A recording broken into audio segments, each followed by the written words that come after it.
A friend once asked philosopher and skeptic David Hume why he was going out to listen to George Whitefield preach the gospel. Hume responded, "I don't believe what he preaches, but he does." And to Hume, there was something in that. Anyone inviting others to get to know God should believe what they preach, as George Whitefield did. And Psalm 66, our Psalm of the Week, is just such an example. It's an appeal to the world to get to know God from someone who had that experience. And the invitation is universal. Shout for joy to God, all the earth. All the earth worships you, the writer says in verse 1 and verse 4. In fact, everyone will one day bow down before God.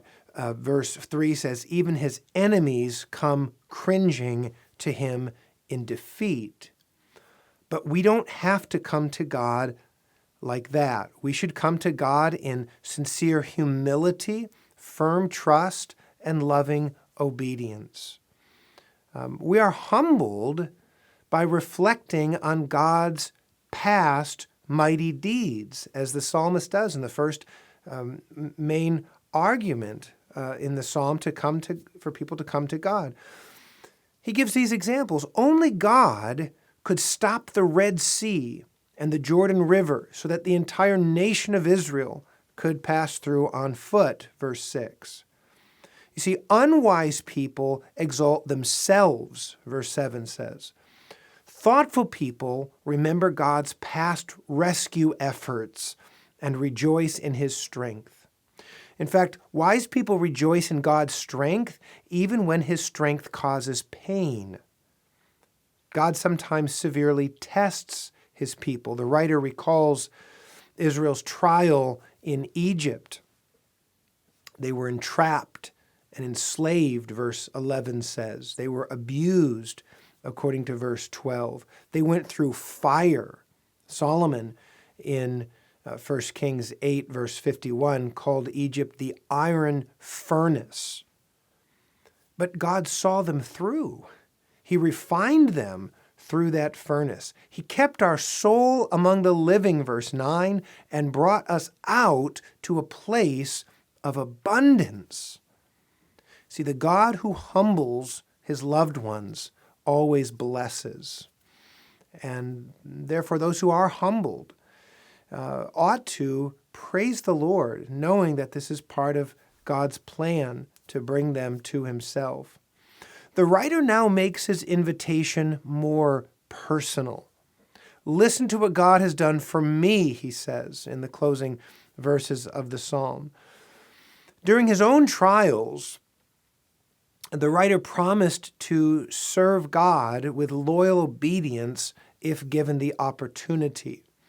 And his promises were genuine. On the other side of trouble, he fulfilled his vow in sacrificial worship, verses 13 through 15. In this case, it seems that his trouble was of his own making. He considered cherishing iniquity in his heart, keeping his sin within him. But he wanted, in the end, to truly communicate with the Lord, to be honest with the Lord. And so he told the truth, and God graciously heard him. The Lord brought him out of that trouble, and he responded, according to his vows, with sacrificial obedience. So this is an invitation to worship the Lord, to recognize his mighty deeds, to be humbled thereby, even when those mighty deeds are against us, at least seemingly, for a time, often because of our own failures and sins.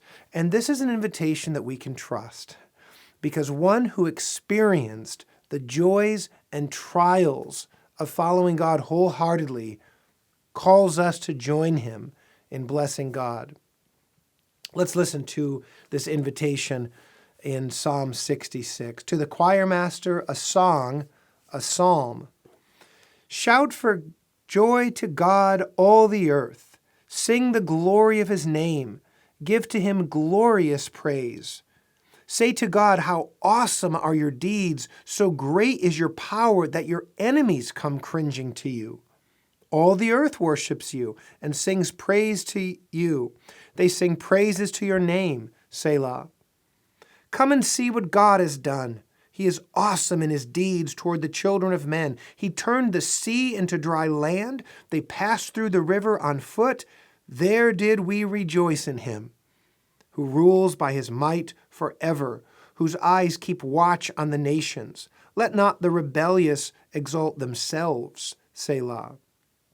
Bless our God, O peoples. Let the sound of his praise be heard, who has kept our soul among the living and has not let our feet slip. For you, O God, have tested us. You have tried us as silver is tried. You brought us into the net. You laid a crushing burden on our backs. You let men ride over our heads. We went through fire and through water. Yet you have brought us out to a place of abundance. I will come into your house with burnt offerings. I will perform my vows to you, that which my lips uttered and my mouth promised when I was in trouble. I will offer to you burnt offerings of fattened animals. With the smoke of the sacrifice of rams, I will make an offering of bulls and goats, Selah. Come and hear, all you who fear God, and I will tell you what he has done for my soul. I cried to him with my mouth, and high praise was on my tongue. If I had cherished iniquity in my heart, the Lord would not have listened. But truly God has listened. He has attended to the voice of my prayer. Blessed be God, because he has not rejected my prayer or removed his steadfast love from me.